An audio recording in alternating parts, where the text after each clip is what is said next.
Hello and welcome to Magic and Pathfinder Part 6, Casting and Spell Attacks. Casting spells works much the same way as other activities in the game. You must have the spell prepared in advance or have a valid spell slot available in the case of spontaneous casters, and then you spend the number of actions listed in the spell's description. As mentioned in a previous video, most spells intended for encounter mode require 2 actions, except for those that cause something to physically manifest and persist in the world, and those usually take 3 actions. But those are just guidelines, so always make sure you check the spell's description to know exactly how many actions are needed. Once the action cost has been met, the spell effect immediately occurs. Some spells are not intended for use in encounter mode, and instead have their casting times listed in terms of minutes or hours. You cannot use any other actions or reactions while casting these spells, but the GM might allow you to speak while casting them. And although not displayed in the spell's description, all spells that have casting times listed as minutes or hours automatically receive the exploration trait. And since they have the exploration trait, they cannot be cast at all in encounter mode. So if the casting time is 1 minute, you can't spend 10 encounter rounds to cast it, even though 10 combat rounds equals 1 minute. And if combat does break out in the middle of casting an exploration spell, then that spell is immediately disrupted. Some abilities and circumstances can cause a spell to be disrupted and lost. A common example is being struck by an attack of opportunity while casting. In a previous video, we discussed spell components and the traits that are added when casting with those components. If you cast a spell that has a material, somatic, or focus component while within reach of an enemy capable of attacks of opportunity, that enemy can use their reaction to strike you. And if that attack is a critical hit, then the spell you are casting is disrupted. When a spell is disrupted, it is lost along with all resources that were committed to the casting of that spell, meaning you lose all of the required actions. If it was a spell that cost 3 actions, and it is immediately dispelled by an enemy's attack of opportunity, then you still lose all 3 actions. The attack of opportunity does not occur after the first of those 3 actions, leaving you 2 that you can still spend on other activities. It's all or nothing. And all other resources are also lost, so you lose the spell slot that was committed as well as any material cost for the spell. And when an attempt to sustain a spell is disrupted, not only is that action lost, but the spell that you are attempting to sustain immediately ends. Some spells require you to succeed at an attack roll to affect the target. Just like with weapon attacks, spell attack rolls are opposed by the target's armor class.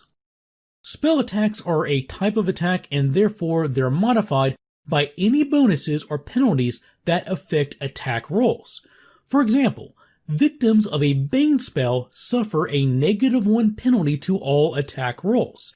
Whatever effects say that they modify just attacks without specifying a specific type of attack affect spell attacks too.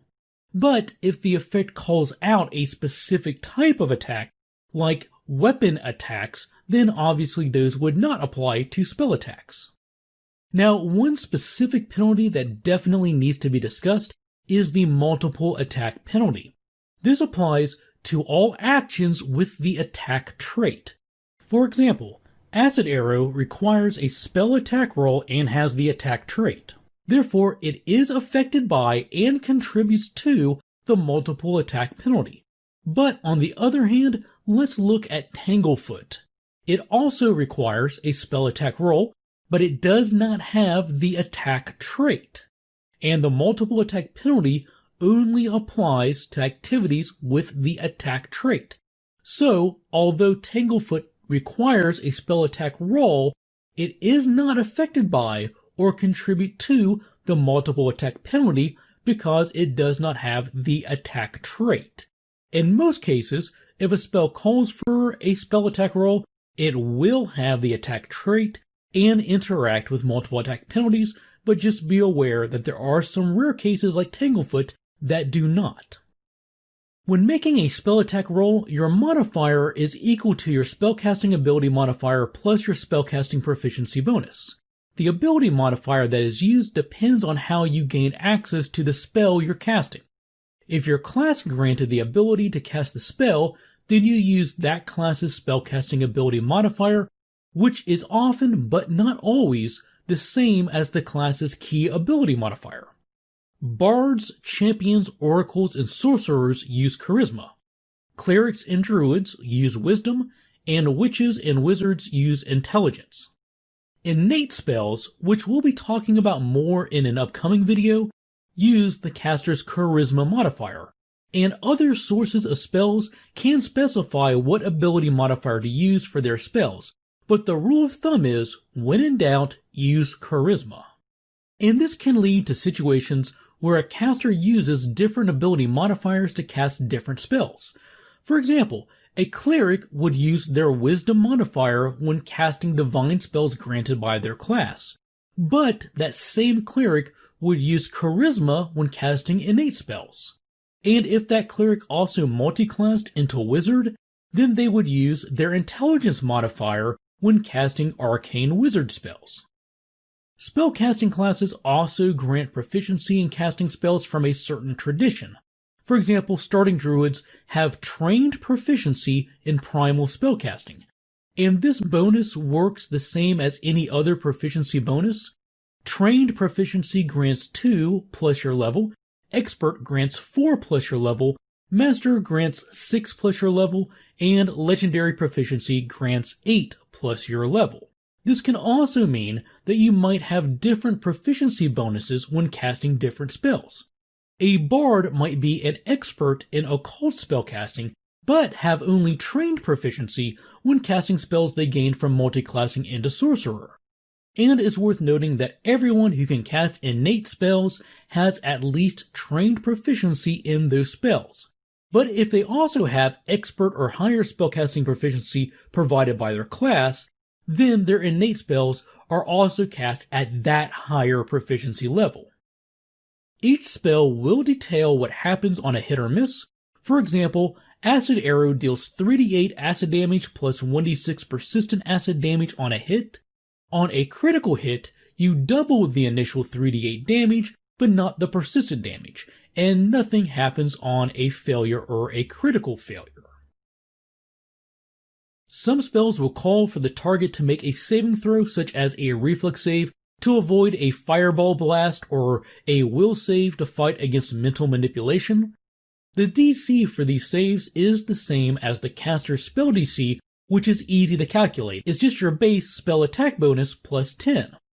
As a result, if a character can cast spells from multiple different sources, they may have different spell DCs, just like their spell attacks use different ability scores and have different bonuses. Each spell's description will either provide details as to what happens on a successful or failed save, or it will refer to it as a basic saving throw. These are very common for damaging effects, and what basic saving throw means is if you succeed, you only suffer half the listed damage. If you critically succeed, you take no damage. If you fail, you take the normal listed damage, and if you critically fail, you suffer double damage. With all of that in mind, let's look at a couple of common examples. Fireball calls for a basic reflex saving throw. When cast, all targets in the burst area must make a reflex saving throw versus the caster's spell DC. On a success, they suffer half of the fireball's damage. On a failure, they suffer the fireball's full damage.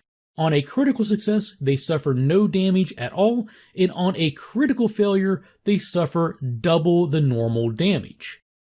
That's how basic saves usually work, but as always, there are a few exceptions. Flaming Sphere, for example, calls for a basic reflex saving throw too, just like Fireball. But it has an additional line in its description that says targets do not suffer any damage on a successful save as opposed to half damage. So bottom line, make sure you always read the spell descriptions to know exactly how to resolve the saving throw of a spell. Before we close, I'd like to take a moment to thank all of our patrons. These videos would not be possible without their continued generosity and support.